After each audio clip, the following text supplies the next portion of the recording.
11 साल की बच्ची थी जब इसके वालिद ने इसे 20,000 रुपये में सिर्फ फ़रोख्त कर दिया था। उसके बाद ये किन हालात में रही। खावंद ने बड़ी कोशिश की इसको अपने प्रोटेक्शन देने की, लेकिन जहाँ पे इसकी शादी हुई वहाँ से भी बच्ची को उठाया गया और उठाने के बाद मुख्तलिफ होटलों पर चलाते रहे, हत्ता कि इस बच्ची का अबॉर्शन भी करवाया गया और बच्ची बड़ी मुश्किल से वहाँ पर भागी है। तो पठानों ने क्या कहा आपको जब उन बेचा वालिद ने? शादी की तरह ही उन्होंने रुखसत किया था मुझे। ये मुझे एक घर में ले गया, बेहोश पे ले गया। मैंने पूछा वसीम कहाँ है, आपने तो झूठ बोला है। मार कुटाई की है इसने। फिर 2-3 दिन बाद ये होटल ले गया, वंडरलैंड होटल। बेहोश क्यों किया? बेहोश करके भी आपके साथ हाँ जी गलत काम करते थे? अबॉर्शन भी मेरा बेहोशी में ही उन्होंने किया। अबॉर्शन भी बेहोशी में कराया? उसी दिन ही करवाया अबॉर्शन? हाँ जी, एक दिन अभी अबॉर्शन हुआ है, दूसरे दिन इन्होंने होटल भेज दिया। काम वगैरह उधर करवाते रहे हैं। 3.5 माह में उसके पास रही हूँ। लड़की की तबीयत ख़राब होती है, आप भी समझते हैं इस बात को।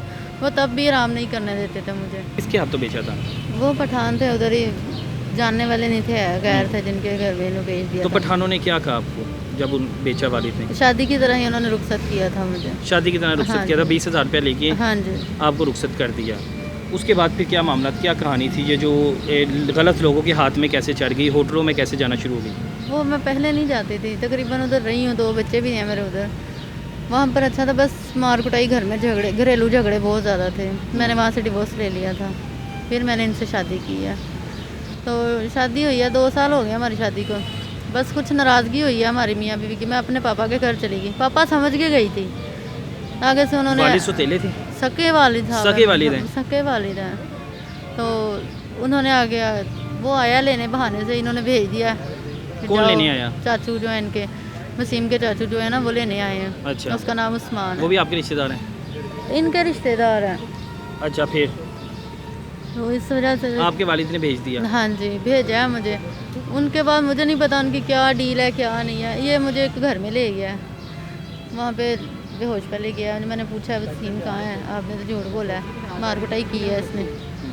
फिर 2-3 दिन बाद ये होटल ले गया, वंडरलैंड होटल। बेहोश क्यों किया? बेहोश करके भी आपके साथ हाँ जी गलत काम करते थे? अबॉर्शन भी मेरा बेहोशी में ही उन्होंने किया। अबॉर्शन भी बेहोशी हाँ में जी। कराया? उसी दिन ही करवाया अबॉर्शन? हाँ जी, वो हुआ है। अच्छा सा होटल है, भूल गई हूँ। ओ हॉस्पिटल है, जहन में नहीं आ रहा। राना हॉस्पिटल में इन्होंने अबॉर्शन करवाया मेरा, रमज़ान में। रमज़ान के माह में इन्होंने मेरा अबॉर्शन करवाया। अबॉर्शन करवाने के बाद फिर आपको होटलों में चलाना शुरू कर दिया? एक दिन अभी अबॉर्शन हुआ है, दूसरे दिन इन्होंने होटल भेज दिया। तबीयत मेरी ख़राब थी, काम वगैरह उधर करवाते रहे हैं। 3 से 3.5 माह में उसके पास रही हूँ। 3.5 माह तक एक ही होटल में रखा हुआ था इन्होंने? 2 होटल हैं, 2-3 होटल हैं। एक दाता दरबार के पास है, लाहौर व्यू है वहाँ अच्छा, पर। ये सारा का सारा हुआ जब आप मतलब आपको घर से ले गए, आपके जो चाचू वो लगते थे रिश्ते में, आपको होटलों पे चलाते रहे। इस दौरान आपके वालिद कहाँ पे थे, आपके हस्बैंड कहाँ पे थे?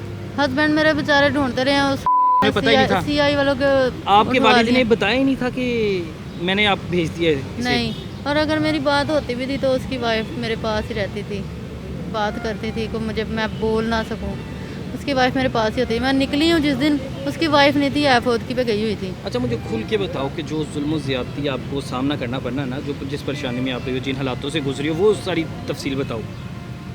मारा पीटा भी जाता था आपको? मारा पीटा भी जाता जब था। आप गलत काम नहीं करती थी? नहीं करती थी, जब नहीं डील करता था। यहाँ तक कि जब लड़की की तबीयत ख़राब होती है, आप भी समझते हैं इस बात को, वो तब भी आराम नहीं करने देते थे मुझे। तब भी कहते थे काम करना ही करना है। मार कुटाई होती थी, अगर एक काम से मना कर दिया तब भी मार कुटाई होती थी। होटलों में और लड़कियां भी हैं? बहुत ज़्यादा। कितनी लड़की हैं? अंदाज़ा नहीं है, काफ़ी होती हैं। किसी से दोस्ती वगैरह पता लगा हो बस बात कि मजबूरी वगैरह से सारी उठा के लाई गई हैं? नहीं, ऐसी कोई बात नहीं होती थी, क्योंकि वो पास होती थी मेरे। सारी शौक से आती हैं? हाँ, सब मेरे पास ही होती थी। और जो वाइफ, उसकी वाइफ है, वो भी पास होती थी कि मुझे फालतू बात नहीं करने देती थी, अपने पास साथ बिठाती थी।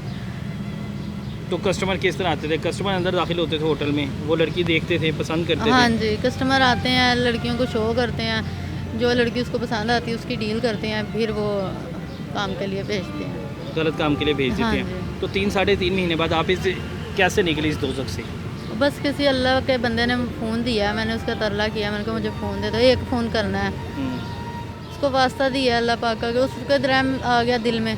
मैंने अपने हस्बैंड से रब्ता किया, बात किया, इस वजह से मैं उसके साथ आई। उसका निकल आई। अब क्या चाहती हैं? अब इंसाफ चाहते हैं। जो 18 तारीख से धक्के खा रही हूँ, किस इंसाफ किस के ही खिलाफ चाहती आपने एप्लीकेशन दी है? हूँ। सिर्फ उस्मान के खिलाफ दी उस्मान है। के खिलाफ, वो जो हाँ। आपको लेके गया था घर से आके? हाँ जी। तो पुलिस क्या कह रही है? वो बस पैसे की डिमांड करते हैं। वो जिसने केस करवाया है वो ये कहता है कभी इतने पैसे दे दो, कभी इतने पैसे दे दो। असगर शाह है वो।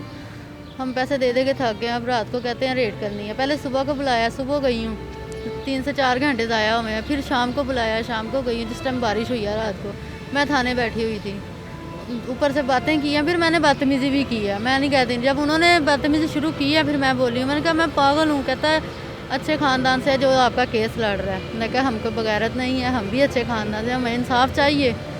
आप पैसे की डिमांड कर रहे हैं, इंसान की भी कोई कीमत होती है। अच्छा जी, बिल्कुल ऐसे ही है कि जब अपने ही महाफिज जो है अपने दुश्मन भांजे यानी अपना वालिद जिसने हिफाजत करनी थी वही आगे भेज देता बार बार बच्ची को, तो बच्ची किधर जाए? बच्ची अब आपके सामने है कि बच्ची की क्या हालत है। बच्ची अब इंसाफ की मुंतज़िर है कि इसे इंसाफ चाहिए, लेकिन अब बच्ची कह रही है कि मैं 1 महीने से धक्के खा रही हूँ, जलील हो रही हूँ, तंग हो रही हूँ, लेकिन अभी तक मुझे इंसाफ नहीं मिला। अल्लाह ताला से उम्मीद है कि अल्लाह ताला अगर ये बच्ची सारी बातें सच्ची बयान करी, अगर इसके साथ ज़्यादती हुई है, इन हालात से गुजरी है, तो अल्लाह ताला इस पर रहम करे और इसकी बात सुनी जाए। और आला हुकाम से मेरी दरख्वास्त है कि जल्द से जल्द इस बच्ची की जो कानूनी कार्रवाई है इसको इंसाफ दिलवाया जाए। कई लड़कियाँ हैं, कई जो नौजवान लड़कियाँ हैं जिनकी इज़्ज़त ऐसे नीलाम हो जाती हैं, लेकिन पूछने वाला कोई भी नहीं है। यहाँ तक कि उसने मुझे शराब भी पिलाई है 2 से 3 बार। वो शराब भी पिलाता रहा है? पिलाता रहा है, 2 से 3 बार उसने मुझे पिलाई है। शराब पिला के खुद भी गलत काम करता हाँ रहा है। जी। अल्लाह हाफिज़ है वैसे इस मुल्क का।